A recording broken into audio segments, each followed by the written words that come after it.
আজকের খুতবায় সূরাতুল মুনাফিকুনের একটি বা দুটি আয়াত নিয়ে কথা বলার চেষ্টা করব ইনশাআল্লাহ।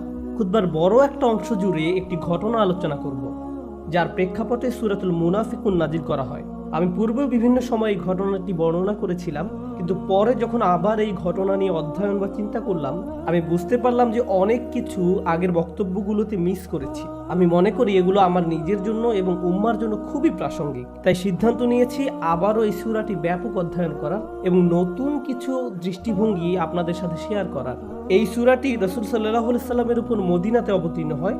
রাসূলুল্লাহ সাল্লাল্লাহু আলাইহি সাল্লাম ইতিমধ্যে মক্কা থেকে মদিনায় হিজরত করেছেন এবং কয়েক বছর অতিক্রান্ত হয়ে গিয়েছে।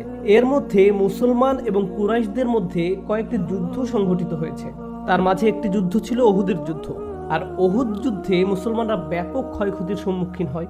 এই ক্ষতির কারণে আরবের আশেপাশের অন্যান্য কিছু গোত্র সুযোগ দেখলো। তারা ভাবলো মুসলমানরা এখন দুর্বল, আমরা যদি এখন তাদের আক্রমণ করি তাহলে সহজেই কিছু সম্পদ অর্জন করতে পারবো। তারা কিন্তু ইসলামের শত্রু ছিল না, তাদের একমাত্র লক্ষ্য ছিল কিছু সম্পদ লুট করা। তারা একে অন্যের সম্পদ লুট করত। তো এরকম একটি গোত্রের নাম ছিল বনি মুস্তালাক। তারা ভাবলো মদিনা আক্রমণের এটাই সেরা সুযোগ। কিন্তু রাসূলুল্লাহ সাল্লাল্লাহু আলাইহি সাল্লাম খুবই সতর্ক ছিলেন। তিনি গোয়েন্দা মারফত জানতে পারলেন বনি মুস্তালাক মদিনা আক্রমণ এবং লুটতরাজের প্রস্তুতি নিচ্ছে। কারণ ওরা মনে করেছিল উহুদের যুদ্ধের ক্ষয়ক্ষতির কারণে মুসলমানরা এখন খুবই দুর্বল। তো রাসূলুল্লাহ সাল্লাল্লাহু আলাইহি সাল্লাম আগেই তাদেরকে আক্রমণ করার সিদ্ধান্ত নিলেন।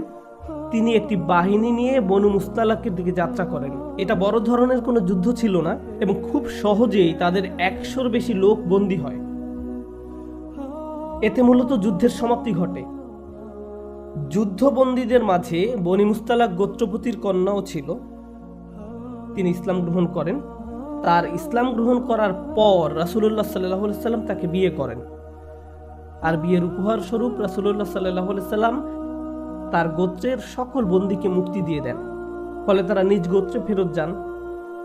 অন্যদিকে বনি মুস্তালাক গোত্রের লোকজন তাদের বন্দীদের জন্য কান্নাকাটি করছিলেন। যুদ্ধবন্দীদের স্ত্রী, কন্যা, সন্তান সন্ততিরা তাদের বাড়ির কর্তার জন্য রোনাজারি করছিলেন। এখন হঠাৎ দেখতে পান সবাই ফেরত আসছে। তোমরা ছাড়া পেলে কিভাবে? আমরা বিয়ের উপহার। এই মহানুভবতা দেখে গোটা গোত্র ইসলাম গ্রহণ করে, সবাই শাহাদা গ্রহণ করে। এটা ছিল ইসলামের ইতিহাসের অন্যতম সহজ ও গভীর তাৎপর্যপূর্ণ একটি বিজয়। মুসলমানদের মনোবল এতে ব্যাপক বৃদ্ধি পায়। সেই সময় এই নব উদ্দীপনার দরকার ছিল, বিশেষ করে উহুদে মনোবল ভেঙে পড়ার কারণে। এই ঘটনা ছিল মুসলমানদের জন্য বিশেষ একটা অনুপ্রেরণা, ইতিবাচক মনোভাব তৈরি করে। যাই হোক, এই অভিযান থেকে মদিনায় প্রত্যাবর্তনকালে অপ্রত্যাশিত একটি ঘটনা ঘটে। আলোচ্য সূরাটি এই ঘটনার পরিপ্রেক্ষিতে নাজিল হয়। ফেরার পথে এক জায়গায় একটি পানির কূপ ছিল। সবাই পানি নেওয়ার জন্য লাইন ধরলো। আর সারির লোকজন সবাই ছিল মুসলিম সেনাবাহিনীর।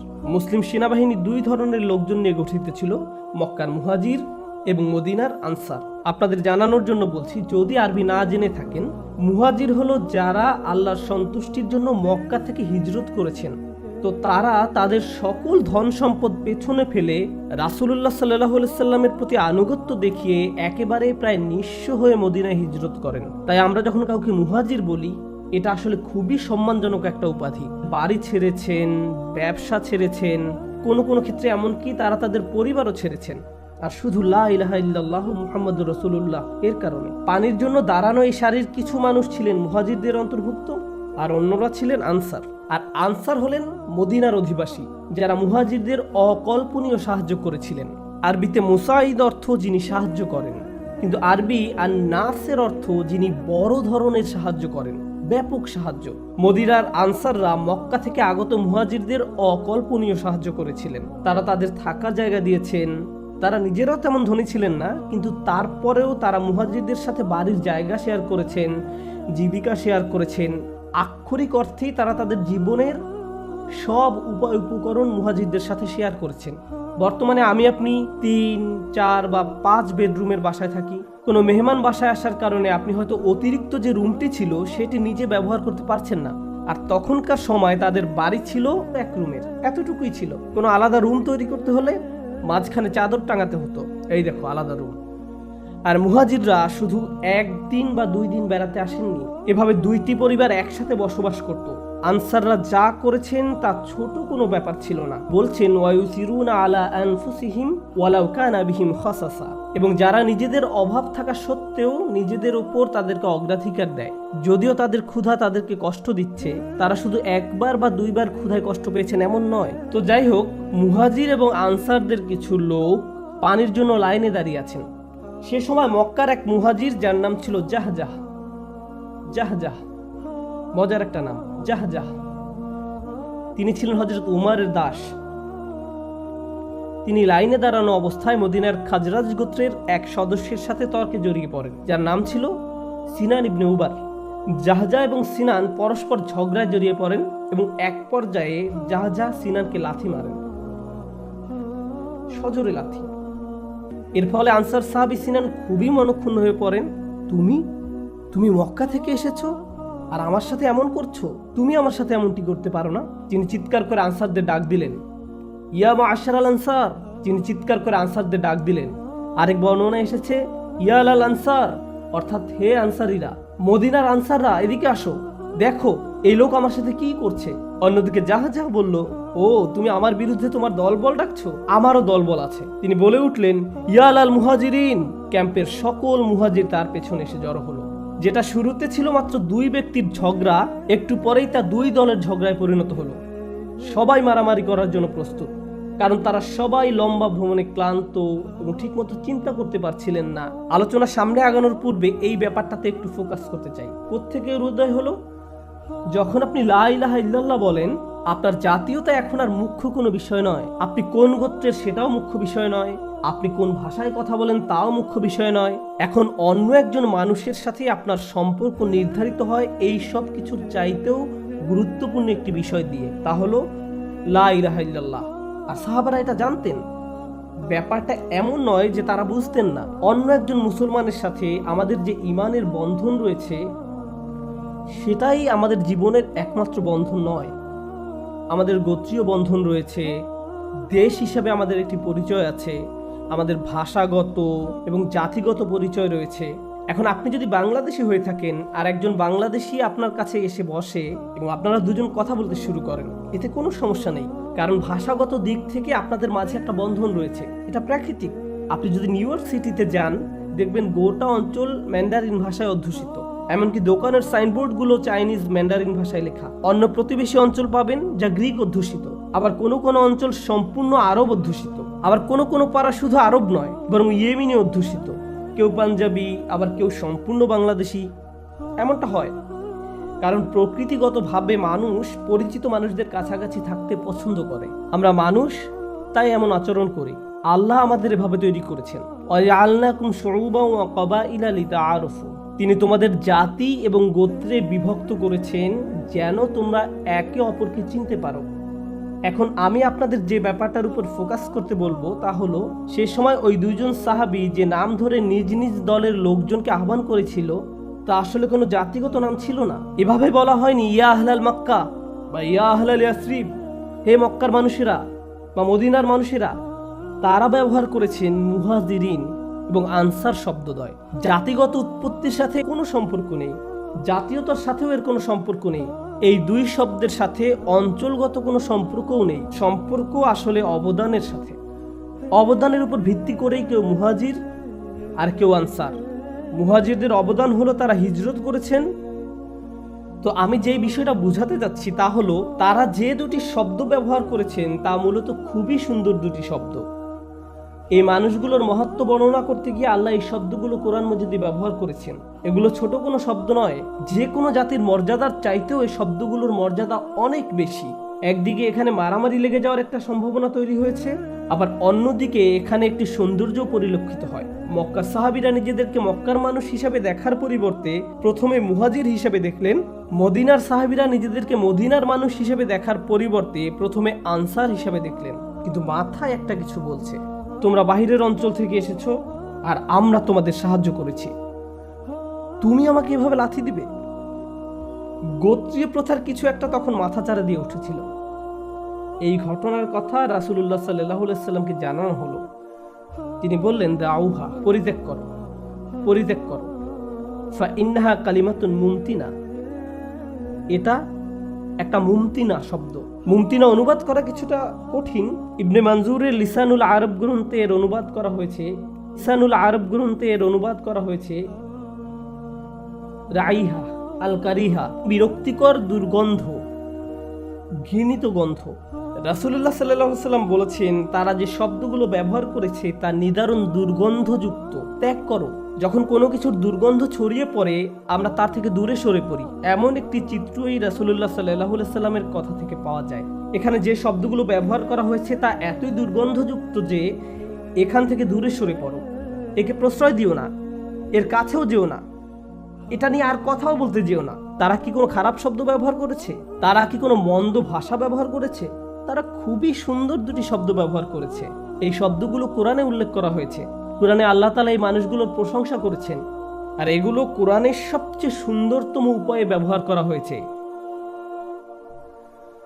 কিন্তু তারপরও আল্লাহ রাসূল সাল্লাল্লাহু আলাইহি ওয়াসাল্লাম এগুলোকে নিদারুণ দুর্গন্ধযুক্ত বলেন, যা থেকে তোমাদের দূরে সরে যাওয়া উচিত। এখান থেকে আমরা আমাদের দিন সম্পর্কে খুবই শক্তিশালী একটা ব্যাপার শিখছি।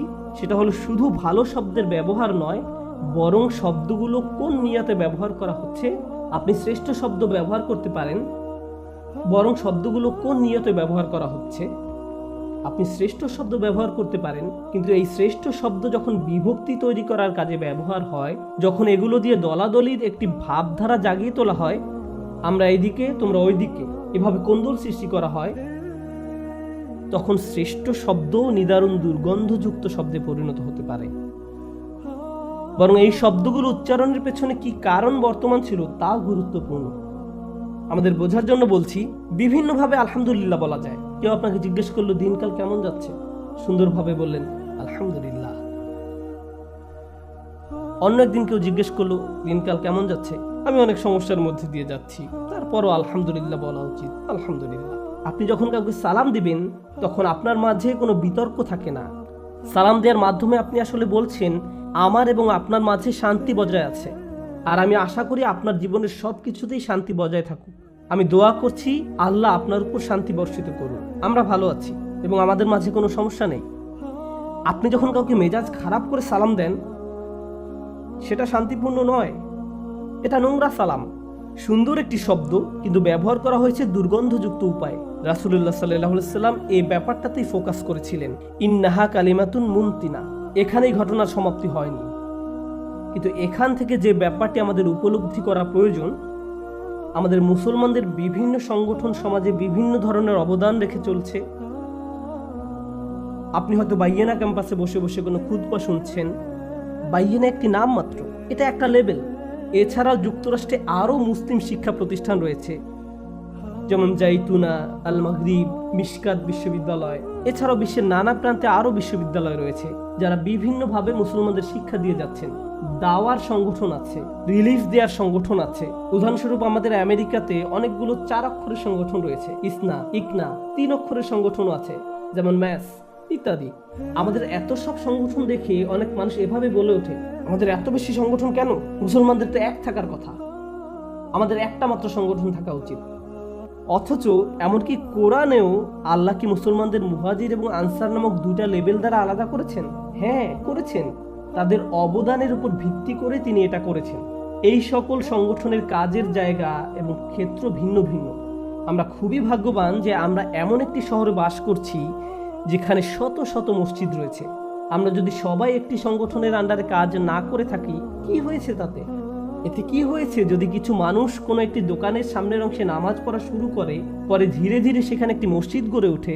আমেরিকাতে অনেক মসজিদ এভাবেই গড়ে উঠেছে। এই মসজিদগুলো একে অন্যের সাথে প্রতিযোগিতায় লিপ্ত নয়। আপনি যদি কোনোটাতে ভলান্টিয়ার হয়ে থাকেন, আপনি এখন সেই মসজিদের অংশ, আপনি ভালো কিছুর অংশ, আর এটা বিভক্তি নয়।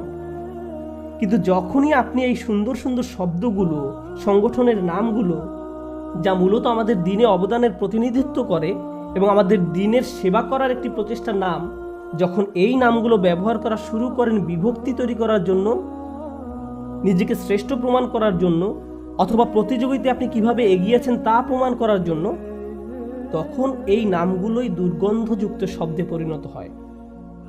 যদি মুহাজিরুন এবং আনসার শব্দ দুটি দুর্গন্ধযুক্ত শব্দে পরিণত হতে পারে, তাহলে অন্য নামের ক্ষেত্রে কি বলবেন? অন্য মাযহাবের ক্ষেত্রে? অন্য মাদ্রাসার ক্ষেত্রে, অন্য মসজিদের ক্ষেত্রে আমাদের পরিষ্কারভাবে চিন্তা ভাবনা করে দেখতে হবে রাসূলুল্লাহ সাল্লাল্লাহু আলাইহি সাল্লাম এখানে কি বলেছেন। যখন তিনি এই কথা বললেন, তখন অন্য একটি বর্ণনা মতে কেউ একজন রাসূলুল্লাহ সাল্লাল্লাহু আলাইহি সাল্লামের নিকট এসে বলল সে তাকে লাথি মেরেছে। তখন রাসূলুল্লাহ সাল্লাল্লাহু আলাইহি সাল্লামের উত্তর কি ছিল জানেন? তিনি বলেছেন, লা বাস, চিন্তা করো না, এটা কোনো বড় ব্যাপার না, এটা কোনো ব্যাপার না। কেন এটা বড় ব্যাপার নয়? তাকে লাথি মেরেছে। এখানে রাসূল সাল্লাল্লাহু আলাইহি সাল্লাম আমাদের খুবই শক্তিশালী একটি ব্যাপার শিক্ষা দিচ্ছেন। কখনো কখনো মুসলমানদের নিজেদের মধ্যে কোন্দল দেখা দিতে পারে, কখনো কখনো এই কোন্দল কুৎসিত রূপ ধারণ করতে পারে। এরকম হলে আপনার প্রচন্ড রাগ হয়, আপনি তখন এই ঘটনার ন্যায় বিচার চান। কাউকে তো এর মূল্য দিতে হবে। যখন আপনি এভাবে ন্যায় বিচার দাবি করেন, চারদিকে উচ্চ আওয়াজ তোলেন, মানুষজন জড়ো করেন, সবাইকে মনে করিয়ে দেন একজন মুসলিম অন্য একজন মুসলিমের বিরুদ্ধে কি করেছিল, আপনি আসলে ন্যায় বিচার চাওয়ার মাধ্যমে বিভক্তি তৈরি করছেন। আপনাকে রাসূলুল্লাহ সাল্লাল্লাহু আলাইহি সাল্লামের সুন্নাহ থেকে শিখতে হবে যখন তিনি বলেছিলেন এটা কোনো ব্যাপার না। কারণ যখন এটাকে বড় ইস্যুতে পরিণত করতে চাইবেন, আপনি আসলে ন্যায় বিচার দাবি করার মাধ্যমে সমাজে বিশৃঙ্খলা এবং বিভক্তি তৈরি করছেন। এমন কিছুর জন্য অনেক বেশি বিশৃঙ্খলা তৈরি করছেন যা সহজেই সমাধান করা যেত। ভদ্র উপায়ে কোনো রকম উত্তেজনা তৈরি না করে এর সমাধান করা যেত। ঘটনাটি ছিল মাত্র দুই ব্যক্তির মাঝে। হ্যাঁ, খারাপ কিছু ঘটেছে, আর ঘটেছে মাত্র দুই ব্যক্তির মাঝে, কিন্তু কয়েক সেকেন্ডের মধ্যে আনসার এবং মুহাজিরদের দুই গ্রুপ ঘটনায় জড়িয়ে পড়ল। কত অল্প সময়ের মধ্যে ছোট একটা বিষয়ে বিশাল একটা ঘটনায় পরিণত হলো। একজন এভাবে বলতে পারতো যে ভাই, আমি আজকে অনেক পরিশ্রম করেছি, আমি ক্লান্ত, ঠিকভাবে চিন্তা করতে পারিনি, তোমাকে আমার লাথি মারা ঠিক হয়নি, আমি ক্ষমা চাচ্ছি, ঘটনা শেষ। এটাকে নিয়ে বিশাল এক কারবার বানানোর তো দরকার নেই। কিন্তু এমন অনেক সুযোগ সন্ধানী আছে যারা ছোট একটি ঘটনাকে বিশাল এক বিরোধে পরিণত করতে চায়, দাবানল তৈরি করে ফেলতে পারে। এরা এমন সুযোগের প্রতীক্ষায় থাকে। এরকম বাস্তবতা সব সময় থাকবে। এমন অনেক মানুষ আছে যারা মানসিকভাবে এতটা অসুস্থ যে এরা বিভিন্ন স্কলারদের আলোচনা শুনবে, তারপর কিছু বিষয়ে কয়েকজন আলেমের মাঝে মতানৈক্য খুঁজবে, এরপর উদ্দেশ্য প্রণোদিতভাবে একজনের কাছে গিয়ে আস্তে আস্তে করে বলবে, জানেন উনি তো আপনার অমুক কথার সাথে একমত নয়। এরা এমনটা করে কারণ এরা চায় দুজনের মাঝে ঝগড়া বেঁধে থাকে। এদের নিকট এটা এক ধরনের অসুস্থ বিনোদন। এরা বক্সিং খেলার ফাইট দেখে আনন্দ পায় না। এরা আনন্দ উপভোগ করে মুসলমানদের দুই দলের মাঝে, দুই আলেমের মাঝে বিতর্ক দেখে, ঝগড়া দেখে। এটাই তাদের খেলা। এমন আচরণ বিকৃত রুচির পরিচয় বহন করে। এটা মানসিক অসুস্থতার পরিচয় বহন করে। এর থেকে বিরত থাকুন। যখন এই মারামারি বেঁধে যাওয়ার উপক্রম হলো, রাসূলুল্লাহ সাল্লাল্লাহু আলাইহি সাল্লাম মূলত পরিস্থিতি ঠান্ডা করার উপদেশ দিলেন। কিন্তু অন্যদিকে সুযোগ সন্ধানী মুনাফিক নেতা আব্দুল্লাহ ইবনে উবাই এই ঘটনার কথা জানতে পারল। স্পষ্টত সেও মুসলিম সৈন্য দলের অন্তর্ভুক্ত, তার শরীরে তো আর মুনাফিক লেখা নেই। সে এখানে সুযোগ দেখল। সে তার দলবলের সবাইকে একটি ক্যাম্পে আহ্বান করলো, রাসূলুল্লাহ সাল্লাল্লাহু আলাইহি সাল্লামের ক্যাম্প থেকে অনেক দূরে। সবাইকে ডাকলো এবং বসতে বলল, দেখো, هذا ما فعلتم بأنفسكم তোমরা নিজেদের কেমন ক্ষতি করেছো। মক্কার এই ইমিগ্রেন্টগুলো আমাদের ভূমিতে এসে আমাদের টাকায় লালিত পালিত হচ্ছে, আমাদের বাড়িতে থাকছে, আমরা তাদের সব কিছু দিয়েছি। তারা এখন আমাদের সাথে কেমন আচরণ করছে। তাদের সকল মনোযোগের কেন্দ্রবিন্দু তোমাদের টাকা, তোমাদের বাসস্থান। জানো তো যে ভিক্ষা করে সে অপমানিত, আর যে দান করে সে সম্মানিত। এদের কোনো সম্মান নেই, আমরাই সম্মানিত। তারা এখন আমাদের সাথে এমন আচরণ করবে। জানো তারা আমাকে কি মনে করিয়ে দিচ্ছে। এভাবে সে এক বিশাল বক্তৃতা দিল। তারা আমাকে অতীত আরবদের একটা কথা মনে করিয়ে দিচ্ছে, কুকুরকে খাইয়ে মোটা তাজা করো যেন একদিন তা তোমাকে কামড়িয়ে দেয়। সে তার বক্তৃতায় মুহাজিরদেরকে কুকুর বলে সম্বোধন করলো। তার ক্যাম্পে পাপিষ্ঠ মুনাফিক নেতা এটা করলো যেন সে এই ঘটনাকে কাজে লাগিয়ে মদিনার আনসারদেরকে মুহাজিরদের বিরুদ্ধে খেপিয়ে তুলতে পারে। তারপর সে শপথ করে বলল, লা ইউখরিজান্নাল আযু মিনহাল আযাল, আমরা যদি মদিনায় প্রত্যাবর্তন করি তাহলে সম্মানীরা অবশ্যই হীনদেরকে বের করে দিবে। সে আল্লাহর নামে শপথ করে বলল, তোমরা যদি এদেরকে টাকা পয়সা দেয়া বন্ধ করে দাও তাহলে দেখবে তারা অন্য কোথাও আশ্রয় খুঁজে নিবে। লা তুনফিকু আলা মান ইনদা রাসূলিল্লাহ হাত্তা ইয়ানফাদ্দু, তারা এখানে এসেছে শুধু তোমাদের টাকার জন্য, তারপর তোমাদের সাথে এমন ব্যবহার করে। সে এই বিষাক্ত বক্তৃতা দিল। তারা এখানে এসেছে শুধু তোমাদের টাকার জন্য। সেই বিষাক্ত বক্তৃতা দিল। একদিকে রাসূলুল্লাহ সাল্লাল্লাহু আলাইহি সাল্লাম বলছেন, বাদ দাও, এটা একটা দুর্গন্ধযুক্ত শব্দ, এটা নিয়ে বাড়াবাড়ি করো না।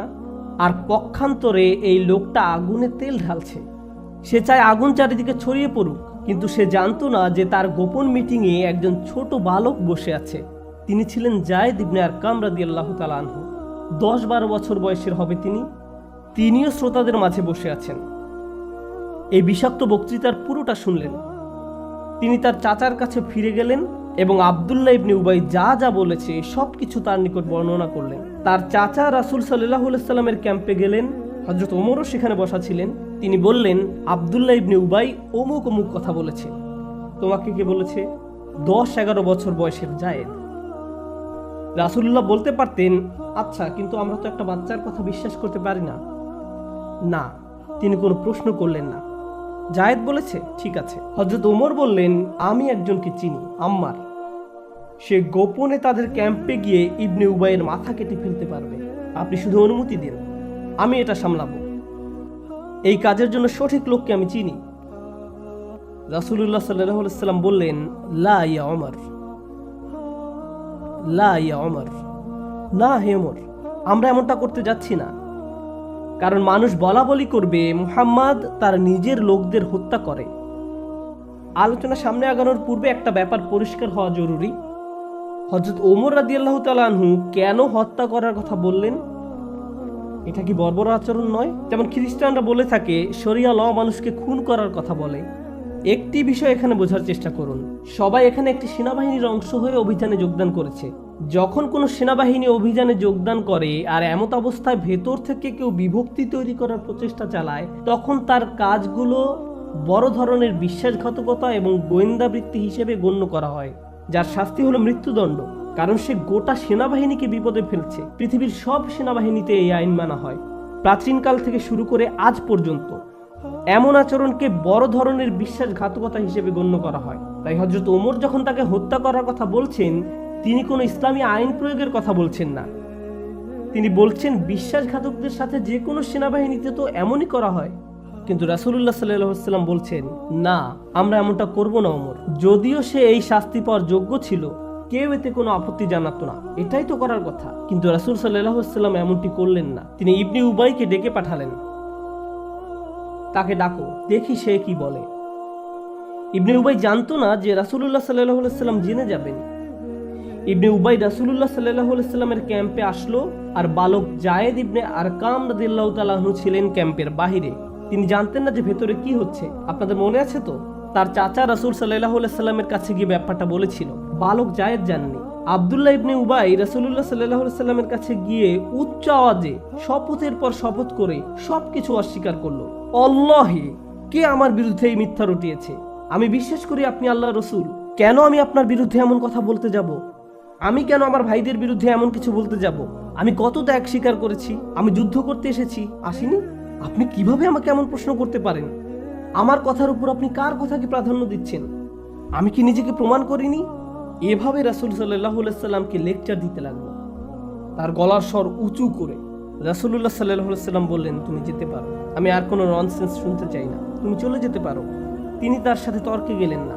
আমরা এখানে অন্য কিছু শিখছি। এমন অনেক মানুষের সন্ধান পাবেন যারা সমস্যা তৈরি করবে, তারপর আপনি যখন তাদের এই ব্যাপারে প্রশ্ন করতে যাবেন, তারা চিৎকার চেঁচামেচি শুরু করবে, খুবই উচ্চস্বরে জবাব দিবে। আর যখন কেউ এভাবে উচ্চস্বরে কথা বলবে, তখন রাসূলুল্লাহ সাল্লাল্লাহু আলাইহি সাল্লামের সুন্নাহ কি? এটাই সুন্নাহ, তাকে যেতে দাও। ঠিক আছে, তুমি যেতে পারো। যখন রাসূল সাল্লাল্লাহু আলাইহি সাল্লাম তাকে চলে যেতে দিলেন, যায়েদ ইবনে আরকাম ছিলেন ক্যাম্পের বাহিরে। ইবনে উবাইকে চলে যেতে দেখে ভাবলেন, কি তার কিছুই হয়নি? আমি তো বলেছি, তারপরেও তার কিছুই হয়নি। যায়েদ বর্ণনা করেন, আসাবানি হাম্মুন লাম ইউসিবনি কাত, মারাত্মক এক দুঃখ আমাকে আক্রান্ত করলো। আমি এই দিনের মতো জীবনে আর কোনোদিন এত দুঃখ ভরাক্রান্ত হইনি। তিনি বলেন, সাদ্দাকাহু রাসূলুল্লাহ ওয়া কাযাবানি, রাসূল সাল্লাল্লাহু আলাইহি সাল্লাম তার কথাকে সত্য মনে করলেন আর আমাকে মনে করলেন মিথ্যা। কারণ আমি তো একটি বাচ্চা ছেলে, তিনি আমাকে বিশ্বাস করেননি। কিন্তু এখানে আসল ব্যাপারটা তা নয়। আসল ব্যাপার হলো রাসূলুল্লাহ সাল্লাল্লাহু আলাইহি সাল্লাম জায়েদের কথা শোনা মাত্রই বিশ্বাস করেছিলেন, কিন্তু জায়েদ ব্যাপারটা জানতেন না। এরপর তিনি বলেন, আমি আমার তাঁবুতে ফিরে গেলাম এবং শুয়ে শুয়ে কাঁদতে লাগলাম। শিশুটি শুয়ে শুয়ে কাঁদতে লাগলো। এদিকে জায়েদের মনে কি হচ্ছে রাসূলুল্লাহ সাল্লাল্লাহু আলাইহি সাল্লাম তা জানতেন না। তারপর আল্লাহ সুবহানাহু ওয়া তাআলা সূরাতুল মুনাফিকুন অবতীর্ণ করেন। এই খুতবা সূরাতুল মুনাফিকুন নিয়ে। আল্লাহ আযজা ওয়া জাল্লা সূরা মুনাফিকুনের 2 আয়াতে জায়েদের কথা হুবহু উদ্ধৃতি করেছেন। জায়েদ তার চাচার কাছে গিয়ে বলেন, তার চাচা রাসূল সাল্লাল্লাহু আলাইহি সাল্লামের কাছে গিয়ে বলেন, তারা বলেছে লা ইদ রাজা'না ইলাল মাদিনাতি লা ইখরিজান্নাল আ'আযু মিনহাল আযাল। এটা হলো আব্দুল্লাহ ইবনে উবাইয়ের কথা। আমরা যদি মদিনায় প্রত্যাবর্তন করি তাহলে সম্মানীরা অবশ্যই হীনদেরকে সেখান থেকে বহিষ্কার করবে। আর কোরআন বলছে ইয়াকুলুনা লা ইদ রাজা'না ইলাল মাদিনাতি লা ইখরিজান্নাল আ'আযু মিনহাল আযাল ওয়ালিল্লাহিল ইজ্জাতু ওয়া লিরাসূলিহি ওয়াল মুমিনিন। সুবহানাল্লাহ। বহু জায়েদের বর্ণিত এই কথা কোরআনে এসেছে। সে জানিয়েছিল মুনাফিকরা আরো বলেছে রাসূলের সঙ্গী সাথীদের জন্য অর্থ ব্যয় করো না, লা তুনফিকু আলা মান ইনদা রাসূলিল্লাহ হাত্তা ইয়ানফাদ্দু। আয়াত এসে গেল হুমুল্লাযীনা ইয়াকুলুনা লা তুনফিকু আলা মান ইনদা রাসূলিল্লাহ হাত্তা ইয়ানফাদ্দু। যখন রাসূলুল্লাহ সাল্লাল্লাহু আলাইহি ওয়াসাল্লামের নিকট সূরা অবতীর্ণ হলো, তিনি জায়েদকে ডাকতে বললেন। সে একা একা কাঁদছিল। তিনি জায়েদকে ডাকলেন, বসতে বললেন, তার হাঁটুর উপর হাত রাখলেন, তারপর বললেন লাকাদ সাদাকাল্লাহ, অর্থাৎ আল্লাহ তোমাকে সত্যবাদী প্রমাণ করেছেন। তিনি জায়েদের নিকট সম্পূর্ণ সূরা তিলাওয়াত করে শোনালেন। 11 বছরের এই বাচ্চার নিকট অন্য কেউ এই সূরা শোনার পূর্বে জায়েদ শুনল। এই সূরার অসংখ্য উদ্দেশ্য রয়েছে। এর অন্যতম একটি অন্তর্নিহিত উদ্দেশ্য হলো এই শিশুর মন ভালো করে দেয়া। এই শিশু যে ঘটনার কথা জানিয়েছিল, এই সূরার ভেতরে শিক্ষার পর শিক্ষা। সুবহানাল্লাহ। এই সূরার ভিতরে শিক্ষার পর শিক্ষা রয়েছে এবং এই গভীর তাৎপর্যপূর্ণ ছোট্ট ঘটনার ভেতরে। আর সূরার আয়াত সংখ্যা মাত্র 11। উপসংহারে এসে যে বিষয়টার উপর জোর দিতে চাই তা হলো এই সম্পূর্ণ ঘটনাটি একটি বিষয়বস্তু দ্বারা সংযুক্ত, আর তা হলো অন্তরের কোমলতা। বিশ্বাসীদের ভাই ভাই হয়ে থাকার কথা, ইন্নামাল মুমিনুনা ইখওয়াহ। কিন্তু এই ভ্রাতৃত্ববোধ ধ্বংস করে দেয়া খুব সহজ। বেশি কিছু লাগে না। কখনো কখনো এমনকি গালি দেওয়ারও দরকার হয় না। ভালো শব্দও যদি খারাপ ইঙ্গিতে বলা হয়, আল্লাহ আমাদের অন্তরে যে জিনিসটি দিয়েছেন, ফাআল্লাফা বাইনা কুলুবিকুম, তোমাদের পরস্পরের অন্তরে তিনি যে ভালোবাসা তৈরি করে দিয়েছেন, অনেক যত্ন দিয়ে এর সংরক্ষণ করতে হবে। বিশেষ করে এই কথা তাদের জন্য অনেক বেশি প্রযোজ্য যারা যে কোনোভাবে দিনের সেবা করে যাচ্ছেন।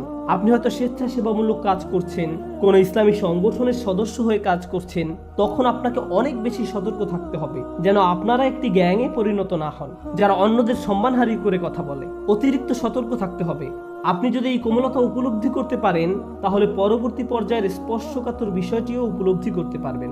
আর তা হলো, আমরা এমনকি শিশুদের কথাকেও ফেলে দেই না। শিশুদের প্রতি আমরা তাদের অবজ্ঞা করি না। তারা আল্লাহর এক আশীর্বাদ। বর্তমানে কি বক্তব্য দেওয়ার সময় শ্রোতাদের মাঝে যদি কোনো শিশু থাকে, আমরা বলে উঠি, আপনারা কি একটু দয়া করে বাচ্চাদের নীরব রাখতে পারবেন? তাদেরকে কি অন্য কোনো রুমে রাখা যায় না? Sound proof, bullet proof, oxygen proof কোনো জায়গায় কি তাদের রাখা যায় না? এমনকি শ্রোতাদের মাঝে কোনো শিশু থাকলে অনেক সময় বক্তাও বড়রা আলোচনা বুঝলো কিনা তার চেয়েও বেশি উদ্বিগ্ন থাকে বাচ্চারা যেন কোনো শব্দ না করে। এটা নিয়েই তিনি চিন্তিত থাকেন। আর এই সম্পূর্ণ ঘটনাটি ঘটছে বালক জায়েদের অবদানের উপর নির্ভর করে। তার অবদানের উপর আমাদের শিশুদের অবদানকে ছোট করে দেখবেন না, তাদের মূল্য অস্বীকার করবেন না। তাদেরকে মসজিদে নিয়ে আসবেন, নিজেদের পাশে বসিয়ে খুতবা শোনাবেন, আর এটাকে ছোট করে দেখবেন না। বাচ্চাদের নিয়ে আসলে তাদের পাশে বসুন, তাদেরকে তাদের মতো ছেড়ে দিবেন না, তাদের পাশে বসুন এবং তাদেরকে মসজিদে বসার আদব শিক্ষা দিন। কোনো দার্সে গেলে তাদের সাথে করে নিয়ে যান। হয়তো আলোচনার কিছু অংশ তাদের মাথায় জমা থাকবে এবং 15 বছর পরে তাদের জীবনে কাজে লাগাবে। আপনি জানেন না কোনটা তার মাথায় থাকবে। আল্লাহ আজ্জা ওয়া জাল্লা আমাদেরকে একে অন্যের প্রতি কোমল করে দিন। এবং আমরা যেন অন্য ভাইয়ের সাথে পরিষ্কার মন নিয়ে আচরণ করতে পারি। আল্লাহ আযজা ওয়া জাল্লা আমাদেরকে তাদের অন্তর্ভুক্ত না করুন যারা ভুলে যায় দ্বীনের প্রতি সত্যিকারের অবদান হলো আল্লাহ আযজা ওয়া জাল্লার প্রতি আন্তরিকতা। বারাকাল্লাহু লি ওয়া লাকুম। আসসালামু আলাইকুম ওয়া রাহমাতুল্লাহ।